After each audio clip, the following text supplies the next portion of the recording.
আসসালামু আলাইকুম এভরিওয়ান। আলাদা একটা সকাল, আলহামদুলিল্লাহ। আমি কখনো ভাবি নাই যে নদীর উপরে এমন একটা সকাল পাবো, সত্যিই ভাবি নাই। এই সুন্দর সকালের সাথে ডিম খিচুড়ি, শুধু সকাল না, আজকের পুরা দিন এবং পুরা রাত, আবার পরের পুরা দিন এই বোর্ডের মধ্যে থাকবো। বোর্ডের নাম হচ্ছে হৈমন্তী। আজকের তারিখ হচ্ছে 16/5/2025। তারিখটা বলার কারণ হচ্ছে যারা যারা টাঙ্গুয়ার হাওর ঘুরতে আসবেন তারা অবশ্যই জেনে আসবেন যে আসলে টাঙ্গুয়ার হাওর কখন আর কি আসা লাগে, সিজন কোনটা, কখন আসলে ওয়েদার ভালো পাওয়া যাবে। তো এটা জেনে তারপরে টাঙ্গুয়ার হাওর ঘুরতে আসবেন। জীবনের প্রথমবার এরকম একটা সকাল। এই সকালটা প্রত্যেক দিনের মতো না, এই সকালটা একটু আলাদা।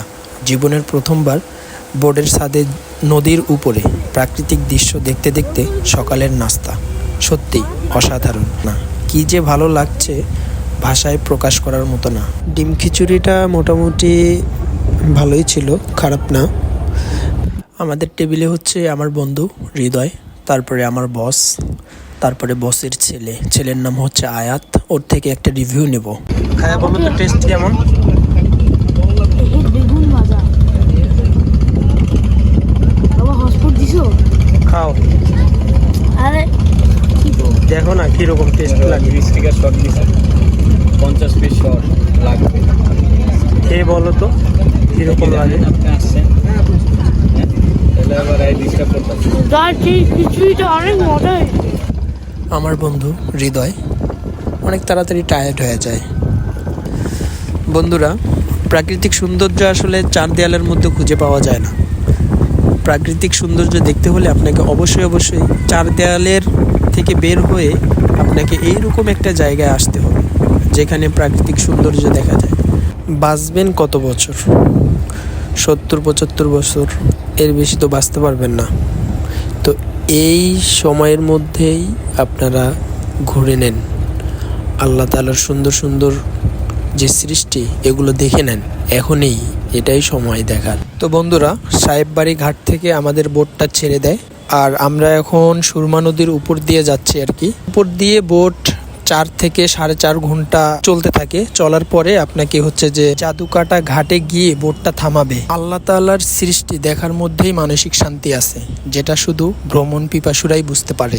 ভাই, ভ্রমণ করতে কি যে একটা শান্তি লাগে, আমি ভাষায় প্রকাশ করে বোঝাতে পারবো না। অন্যরকম একটা শান্তি লাগে। এই শান্তিটা তারাই উপভোগ করতে পারে যারা ভ্রমণ করে। তো বন্ধুরা, সব রকমের ব্যস্ততার থেকে একটুখানি সময় বের করে আপনারা ঘুরতে বেরিয়ে পড়েন। ঘোরার মধ্যেই আছে মানসিক শান্তি, আনন্দ, যেটা আপনারা কোথাও পাবেন না। এখন আপনাদের একটু দেখাই যে আসলে বোটের ভিতরে কি কি আছে, আমরা কীরকম টাইপের বোটে উঠছি এটা আপনাদের দেখাই। বোটের শুরুতে আপনার হচ্ছে যে বৈঠকখানা আছে, যেখানে বসে গল্প করা যায়, আড্ডা দেওয়া যায়, আবার রাত হলে ঘুমানো যায়। তারপরে হচ্ছে যে বোর্ডের বৈঠকখানার সাথে আপনার হচ্ছে যে একটা ওয়াশরুম আছে, আর ওয়াশরুমের 2 সাইডে 2টা রুম আছে। এই রুম দুটাতে আর কি বেড নাই, বেড ছাড়া রুম। এগুলাতে আপনারা ফ্লোরে 4 থেকে 5 জন ঘুমাইতে পারবেন নির্দ্বিধায়। তারপরে হচ্ছে যে আপনার এই পাশে 2টা রুম আছে, ওই পাশে 2টা রুম আছে, 2টা করে 4টা রুম আছে। 4টা রুমের মধ্যেই বেড আছে এবং অ্যাটাচড আপনার হচ্ছে যে ওয়াশরুম দেওয়া আছে। তো এই ছিল হাওরের শুভ সকাল। কিভাবে সাহেববাড়ি ঘাট গেলাম সেটা নিয়ে একটু কথা বলি। আমরা 30 জনের একটা গ্রুপ ছিলাম। তো এসব জায়গায় গেলে সবসময় গ্রুপ নিয়ে যাবেন, তাহলে আপনাদের জন্য ভালো হবে আর কি। কম খরচের মধ্যে আপনারা টাঙ্গুয়ার হাওর ঘুরে আসতে পারবেন। তো এইরকম আমরাও একটা গ্রুপ গেছি। তো আমাদের গ্রুপে যে অ্যাডমিন ছিল উনি আর কি এই বাসটা রিজার্ভ করে, নীলাচল বাস, এটা হচ্ছে এসি বাস।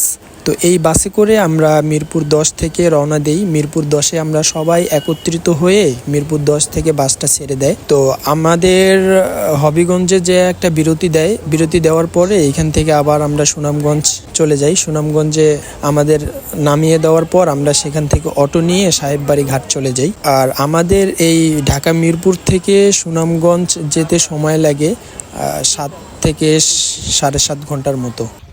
সুনামগঞ্জ